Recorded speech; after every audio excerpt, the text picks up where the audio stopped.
حضرت سمرہ بن جندب رضی اللہ تعالیٰ عنہ فرماتے ہیں کہ رسول اللہ صلی اللہ علیہ وآلہ وسلم اکثر اپنے صحابہ سے پوچھا کرتے تھے کہ تم میں سے کسی نے کوئی خواب دیکھا ہے؟ جو کوئی خواب بیان کرتا تو آپ اس کی تعبیر ارشاد فرماتے۔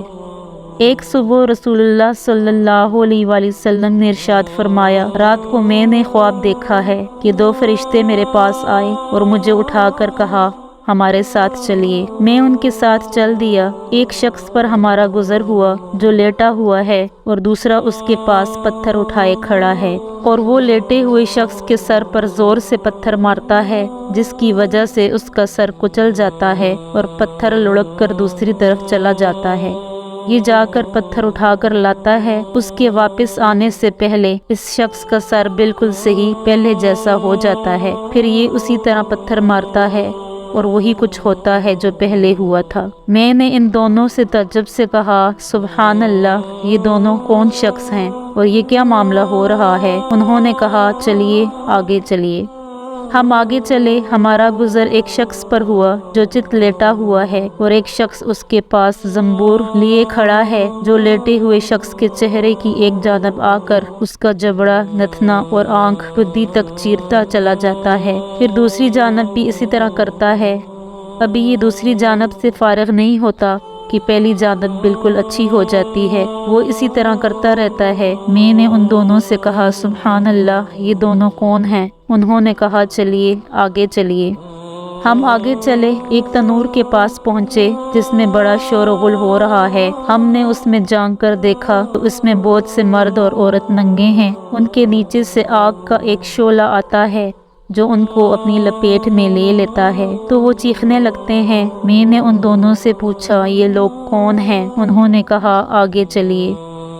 ہم آگے چلے، ایک نہر پر پہنچے جو خون کی طرح سرخ تھی اور اس میں ایک شخص تیر رہا تھا، اور نہر کے کنارے دوسرا شخص تھا جس نے بہت سے پتھر جمع کر رکھے تھے۔ جب تیرنے والا شخص تیرتے ہوئے اس شخص کے پاس آتا جس نے پتھر جمع کیے ہوئے ہیں تو یہ اپنا منہ کھول دیتا ہے تو کنارے والا شخص اس کے منہ میں پتھر ڈال دیتا ہے جس کی وجہ سے وہ دور چلا جاتا ہے۔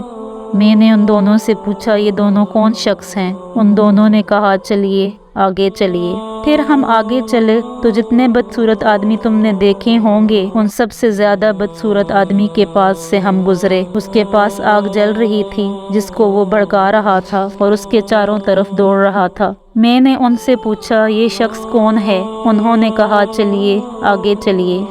پھر ہم ایک ایسے باغ میں پہنچے جو ہرا بھرا تھا اور اس میں موسم بہار کے تمام پھول تھے۔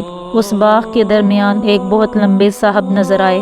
ان کی بہت زیادہ لمبے ہونے کی وجہ سے میرے لیے ان کے سر کو دیکھنا مشکل تھا۔ ان کے چاروں طرف بہت سارے بچے تھے۔ اتنے زیادہ بچے میں نے کبھی نہیں دیکھے۔ میں نے پوچھا یہ کون ہیں اور یہ بچے کون ہیں؟ انہوں نے مجھ سے کہا آگے چلیے۔ پھر ہم چلے اور ایک بڑے باغ میں پہنچے۔ میں نے اتنا بڑا اور خوبصورت باغ کبھی نہیں دیکھا۔ انہوں نے مجھ سے کہا اس کے اوپر چڑھیے۔ ہم اس کے اوپر چڑھے اور ایسے شہر کے قریب پہنچے جو اس طرح بنا ہوا تھا کہ اس کی ایک اینٹ سونے کی تھی اور ایک اینٹ چاندی کی تھی۔ ہم شہر کے دروازے کے پاس پہنچے اور اسے کھلوایا۔ وہ ہمارے لیے کھول دیا گیا۔ ہم اس میں ایسے لوگوں سے ملے جن کے جسم کا آدھا حصہ اتنا خوبصورت تھا کہ تم نے اتنا خوبصورت نہ دیکھا ہوگا، اور آدھا حصہ اتنا بدصورت تھا کہ اتنا بدصورت تم نے نہ دیکھا ہوگا۔ ان دونوں فرشتوں نے ان لوگوں سے کہا کہ جاؤ اس نہر میں کود جاؤ۔ میں نے دیکھا سامنے ایک چوڑی نہر بہہ رہی ہے جس کا پانی دودھ جیسا سفید ہے۔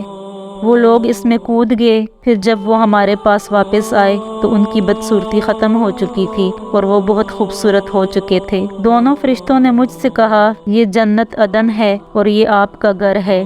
میری نظر اوپر اٹھی تو میں نے سفید بادل کی طرح ایک محل دیکھا۔ انہوں نے کہا یہی آپ کا گھر ہے۔ میں نے ان سے کہا بارک اللہ فیکما، اللہ تعالیٰ تم دونوں میں برکت دے، مجھے چھوڑو میں اس کے اندر جاؤں۔ انہوں نے کہا ابھی نہیں، لیکن بعد میں تشریف لے جائیں گے۔ میں نے ان سے پوچھا آج رات میں نے عجیب چیزیں دیکھی ہیں، یہ کیا ہیں؟ انہوں نے مجھ سے کہا اب ہم آپ کو بتلاتے ہیں۔ پہلا شخص جس کے پاس سے آپ گزرے اور اس کا سر پتھر سے کچلا جا رہا تھا، یہ وہ ہے جو قرآن سیکھتا ہے اور اس کو چھوڑ دیتا ہے۔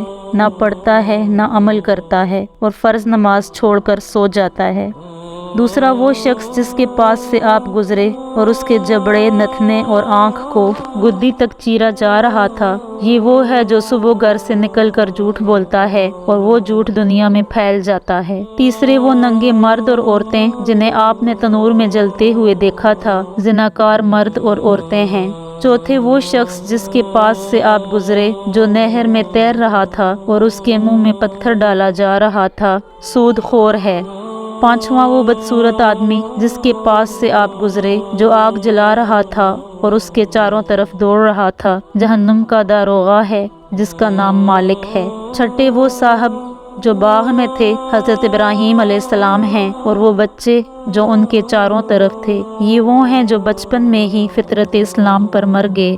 اس پر کسی صحابی نے پوچھا، یا رسول اللہ صلی اللہ علیہ وآلہ وسلم، مشرکین کے بچوں کا کیا ہوگا؟ آپ صلی اللہ علیہ وآلہ وسلم نے ارشاد فرمایا، مشرکین کے بچے بھی وہی تھے، اور وہ لوگ جن کا آدھا جسم خوبصورت اور آدھا بدصورت تھا، یہ وہ لوگ تھے جنہوں نے اچھے عمل کے ساتھ برے عمل کیے، اللہ تعالیٰ نے ان کے گناہ معاف کر دیے۔